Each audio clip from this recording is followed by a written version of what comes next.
Hey, what's up? What's up? What's up? Welcome to my show, In the Zone. You are now in the zone with Tone. Your boy is here. Of course, a big day in the NBA today, the NBA trade deadline. One of the most fun days for me every season. I always like to see what players is getting moved and where they going and try to figure out how that's going to work out with the new teams where they go. Um, of course, I mean they should just call it the Cavs trade deadline day today because that's really the main team that did the most today. Of course, trading 6 players today, bringing in 4.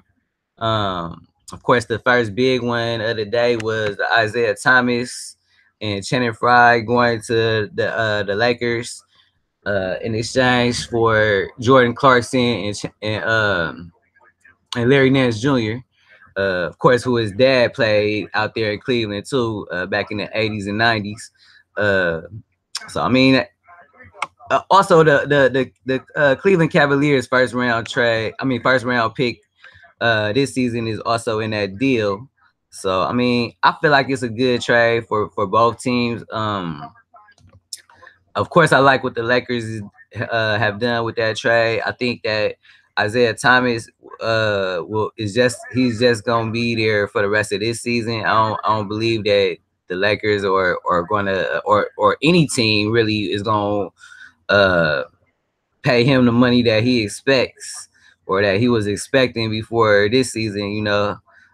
Coming off a great season last year, without the injury, I think Isaiah Thomas would have been able to get a lot of money and you know, uh, a lot more action at getting that max deal. But right now, looking at his situation and how he's playing this season, I think it's gonna be hard for him to even expect like more than 15, 16 million next season or a season uh for him. Also, the Cavs made 2 other deals. Of course, the 3-team trade where they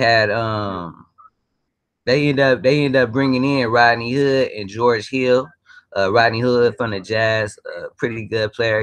He a Duke guy, so I don't really like him that much, but he there now. So, I mean, he can't really knock that move. Also, George Hill, a pretty good defensive player, good veteran player to have on your roster. The Cavs end up sending Derrick Rose and Jay Crowder to Utah in that deal. Also, Iman Shumpert goes to the Kings.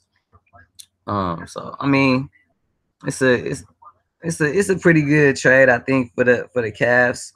Um, the other trade too. Also, Dwayne Wade traded back to Miami for only a conditional second round pick too, like a protected second round pick. So that's gonna be interesting to see too how that works out. Of course, Wade.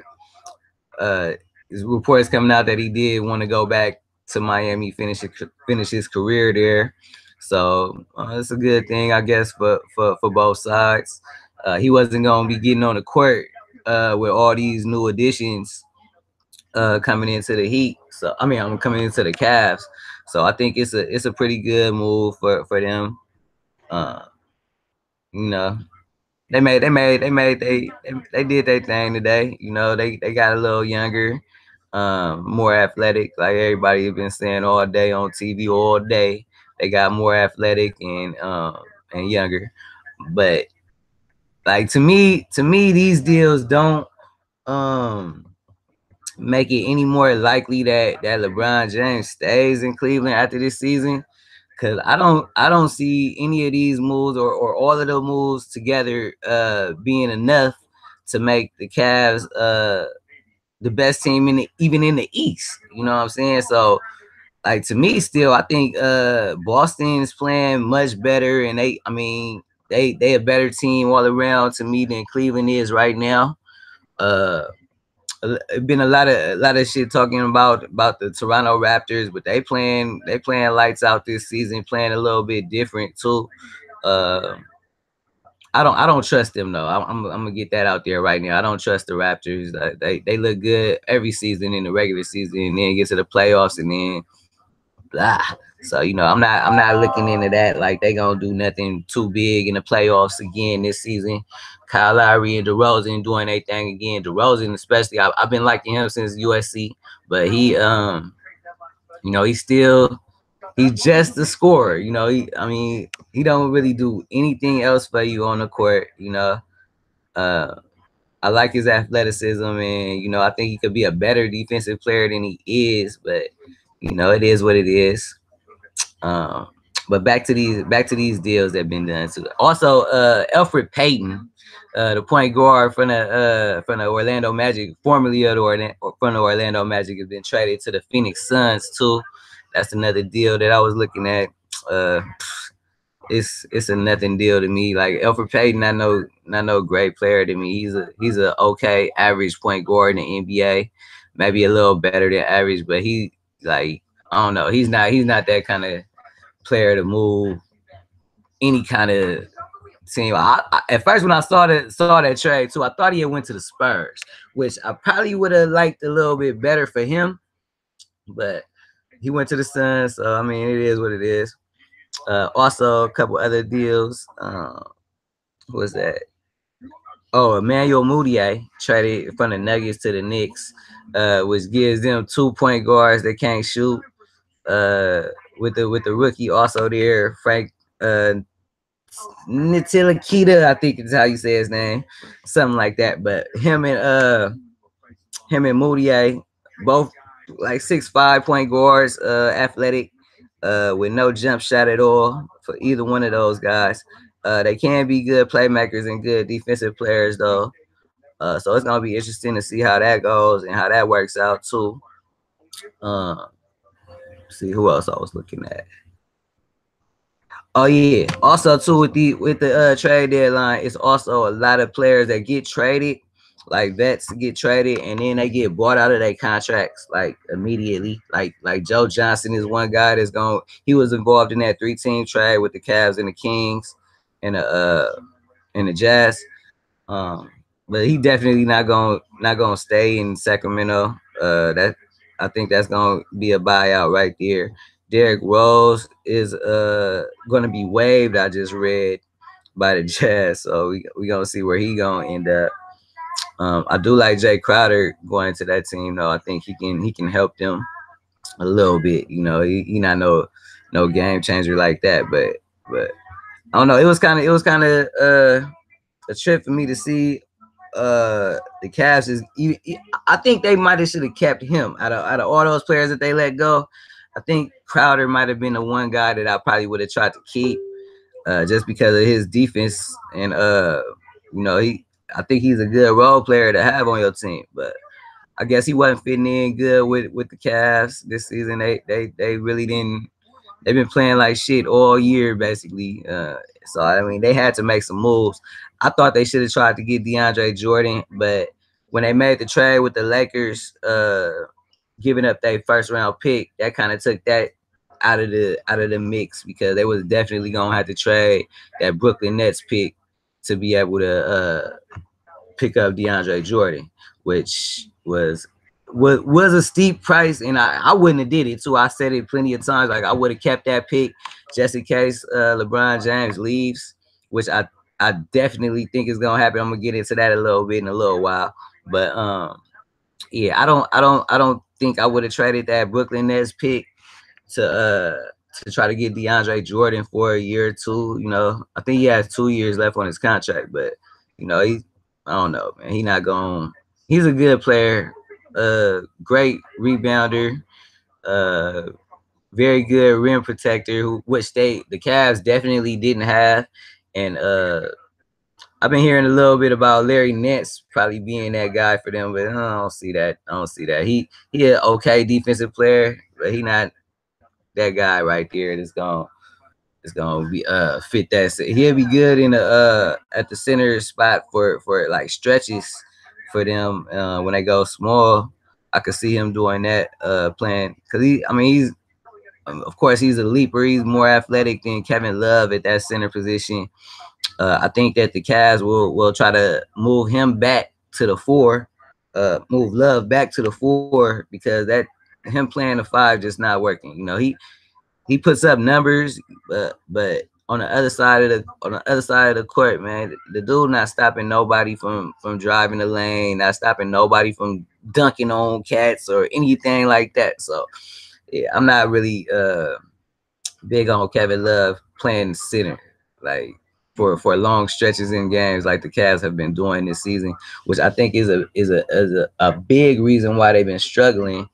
um, he puts up numbers on offense and shit, but he not stopping nobody. So I mean, what is that really doing for you? And he's out right now for at least a few more weeks, I think. So I mean, it's gonna be interesting to see what the Cavs do, how these new pieces fit in with them. Rodney Hood, I do think he can be effective on this roster, and more effective than what Wade and D Rose and those guys was giving them. Uh, but I don't know. I don't even know if he's gonna start or if he's gonna come off the bench and try to be that sixth man, that scorer off the bench, because the Cavs do still have J.R. Smith, who's having one of his worst seasons ever. They still have him though. I don't know if he is gonna still keep that starting role with Rodney Hood coming in, and also George Hill. You expect him to probably be the starting. That might be the starting backcourt, Hill and Hood for those guys. But I don't know. We'll see. We'll see.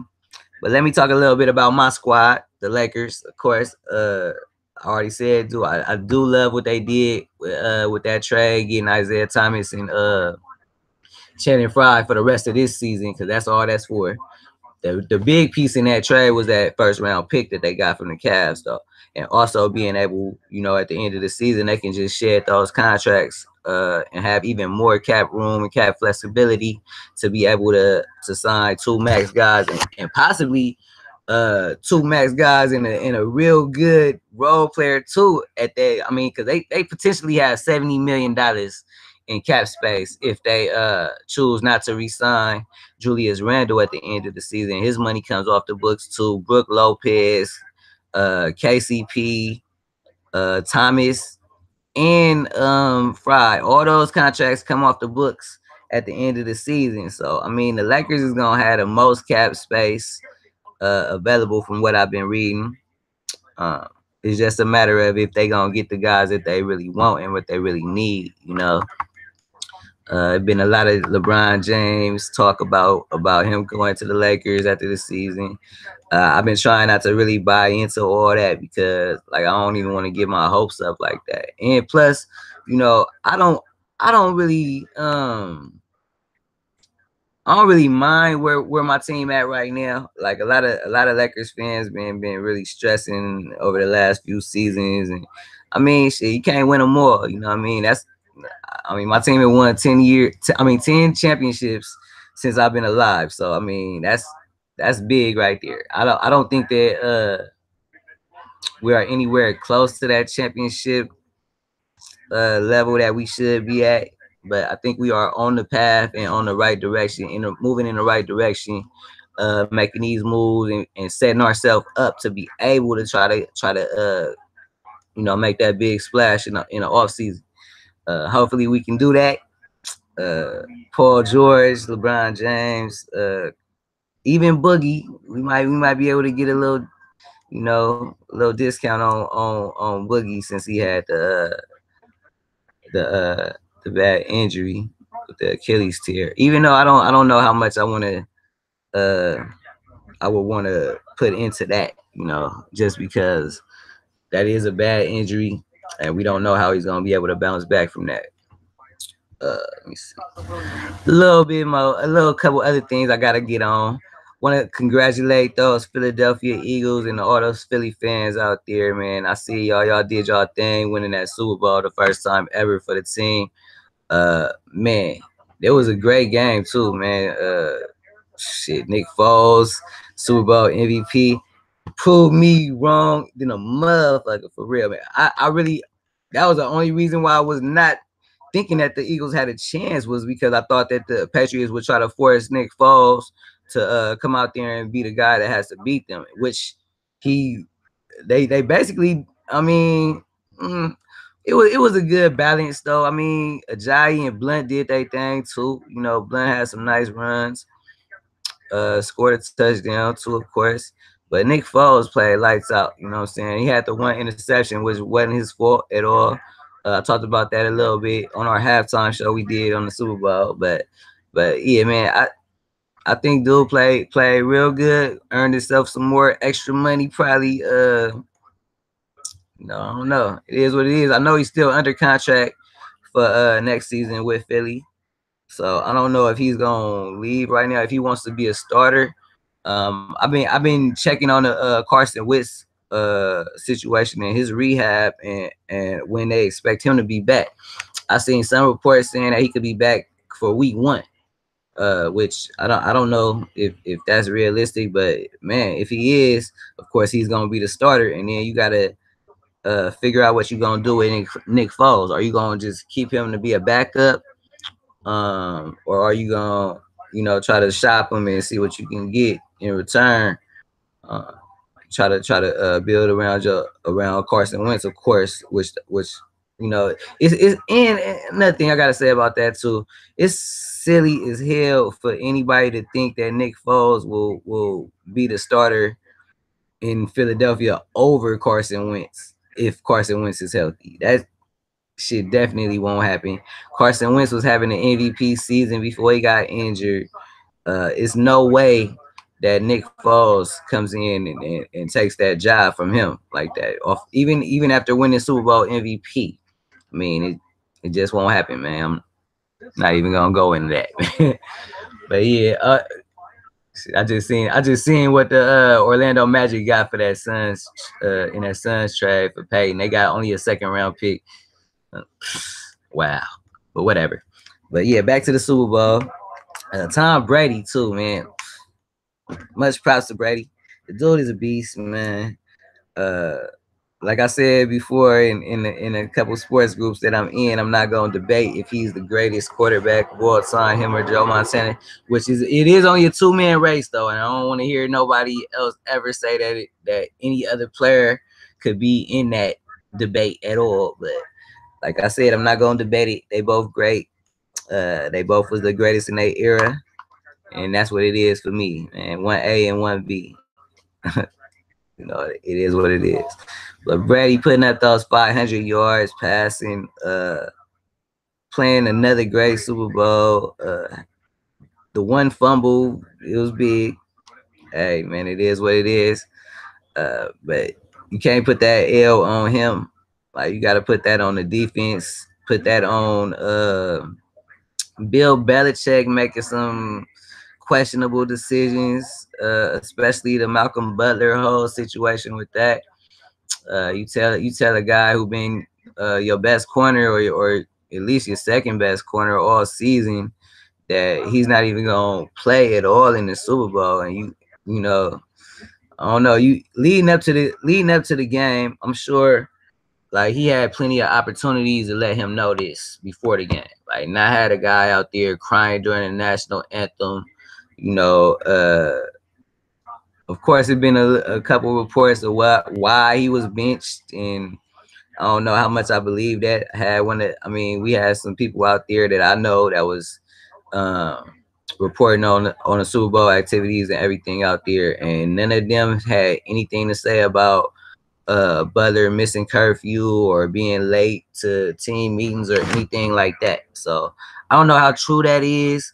I think it might just be coming out like that just to try to make it a little bit better, make Belichick look a bit better in this situation.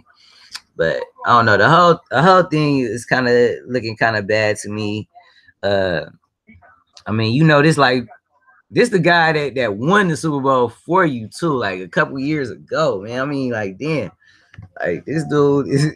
I mean, you can't just tell me because Eric Rowe is 6'1" or whatever, and Butler's only 5'11", 2 inches is gonna be a big factor in why this guy couldn't even play. He couldn't even come in and play in the nickel. They was playing like the big nickel with the extra safety out there. Patrick Chung mostly playing a nickel for them.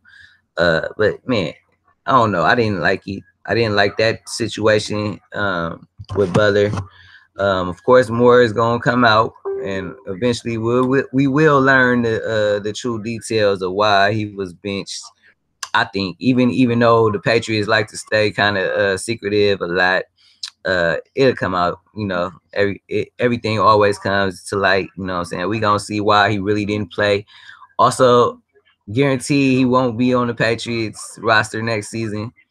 Uh, especially if like if Belichick don't leave, like which is a rumor out there too that Belichick might be looking to move and go to the Giants, which I don't really believe. Um, but I mean, it been some signs that could be a possibility. Like the one thing with Josh McDaniels, backing out of the Indianapolis head coaching job that he had supposedly verbally agreed to or whatever. Uh, that might be a sign that Belichick might not be there that much longer. If they had the little meetings or whatever, the after the season meetings, and if they let um McDaniels know that the head coaching job is his after Belichick is gone, and supposedly Belichick has been mentoring him and trying to get him ready to take over that job when he steps down or leaves or whatever. But I don't know how much I believe with that. I don't know. I don't know. But I mean, if you look at that head coaching job, though, I mean, I don't think it's too many players or too many coaches that would be in a big hurry to go jump in and take over that team I mean, you look at that roster and they already like the fourth best team in a division. So I mean, and for y'all that don't know, it's only 4 teams in divisions in the NFL. So in the AFC South, if you gonna match all those 4 teams up, Jacksonville, uh, Houston, and Tennessee, and then the Colts. I mean, I don't think anybody will put the Colts over any of those 3 other teams. So I mean, that head coaching job wasn't you know, no real big get right there for me, in my opinion. Josh McDaniels, an offensive, very good offensive mind. I mean, but he might be overrated too. That's another thing. I don't know. We saw him have a head coaching job in Denver, and we saw how that went. He was terrible in that job, so I don't. I'm not really big on Josh McDaniels like that. Like Tom Brady is gonna get dual paid though regardless, and have him keeping a job in the NFL. Him and Belichick will have that, guys. They got his back on that. Um, but yeah, man, I'm not gonna talk too much longer too because it's just only me today. Um, but I mean, I just do want to see what all these moves are gonna be doing for the Cleveland team. Um, and also the players that's gonna be getting bought out. I want to see where they end up going. Greg Monroe did just sign. They just made that official. He just signed with the Celtics. Um, that was a guy that already had got bought out. So I mean, he probably can help them. I'm not no big Greg Monroe fan, but he's a decent player, uh, and gives them more depth inside for Boston, which I think they will need. He is just another player that's just like a one-dimensional guy though. Like I mean, he's an offensive player. He's a scorer, pretty good rebounder though. But I mean, the dude don't give you nothing on defense. Not really a great rim protector either at his size. He's not an athlete like really like any kind of super kind of athletic kind of guy that you kind of I think that teams kind of really are looking for at that center position. Um, but yeah, it's a trip too. A lot of teams that we thought was gonna make some moves, like the Clippers. We thought Avery Bradley might be on the move. We thought DeAndre Jordan would be on the move. They just re-signed Lou Williams to a contract extension, so that took him out of that. But I don't know. DeAndre stays put. Avery Bradley stays put. It is what it is. Not too many other big names or guys that we expected to move that moved or didn't. Oh, Tyreek Evans, that's another name though too. Everybody expected him to get traded, and I've been seeing a lot of reports and reading a lot of stuff talking about he still might get bought out of his of his deal with Memphis and be able to go wherever he wants. The Celtics was another team that was looking to try to add him. uh who else I seen? I seen Cleveland too. Also might want to try to get in on that, but I don't know about if they would do that. I think they do still have an open roster spot though after all the moves they made. They did only bring in 4 new players and they let go of 5 or 6 I think. So I gotta check that though, and I'll let y'all know about that on my next one. But I'm about to get up out of here, man. One more thing too. Kyrie Irving, man. How smart is Kyrie Irving looking right now? Demanding a trade in the offseason from Cleveland. Like that dude looks like a fucking genius, man. Cause it was no way. Like if you look at what he had to been really thinking about. Like I don't think it was just that he didn't like playing with LeBron James. I think it was more that uh he wanted the opportunity to be the guy on his team, like and really get. I don't know if it's just get more accolades and more respect and more you know people more giving him more props than just LeBron, and not like, all right, that's the young guy, that's the Robin to LeBron James, Batman or whatever. I think he wanted to be that main guy and show that he could lead a team, because if people don't remember, before LeBron James went back to Cleveland, Kyrie Irving had just signed that extension, so he was expecting to be, this my team. I'm gonna have us. We gonna be rocking with me and Andrew Wiggins. You expect to have that Andrew Wiggins and Kyrie Irving on that same team, and Kyrie, of course, was gonna be the guy on that squad. When LeBron James just switched everything all up and came back to Cleveland, that put him back down a notch. You know what I mean? As great as he has been, even playing with LeBron, he wasn't never gonna get the highest regard, highest respect from anybody, knowing that LeBron James is on this same team. And LeBron James, best player in the NBA, best player for at least a decade now. So, Kyrie wasn't gonna be able to get that kind of love and respect that LeBron James was. So Kyrie, smart man, did his thing, man. Got out there, got to Boston, took over that team.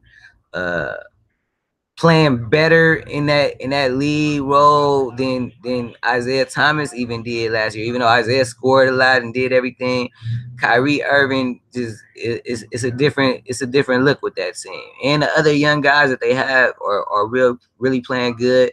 Al Horford playing good, having a good season. He's an all-star, even though he shouldn't be an all-star. I'm not going to agree with that still. But whatever, he's an all-star. And the Celtics are doing their thing.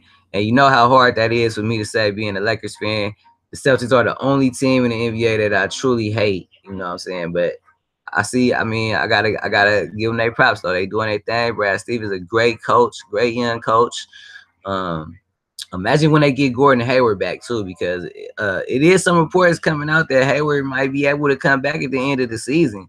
So I don't know man, that Boston team is looking like they could be that team in the East to get to the finals. And right now, that's who I would pick if I had to. They put me out on the limb and I had to pick one. I would pick the Celtics to get to the finals, actually, out of the East, over the Cavs too. I think they will end up matching up, maybe in that Eastern Conference Finals or whatever. And man, I'm gonna come back to that later on, though. Of course, we still got a long season left, man. So I'm finna get up out of here. This has been In the Zone with your boy Tom. I'm gonna be back probably over the weekend, man. Holla at me though. Go subscribe to my page. Make sure y'all check me out. In the Zone. I'm out of here.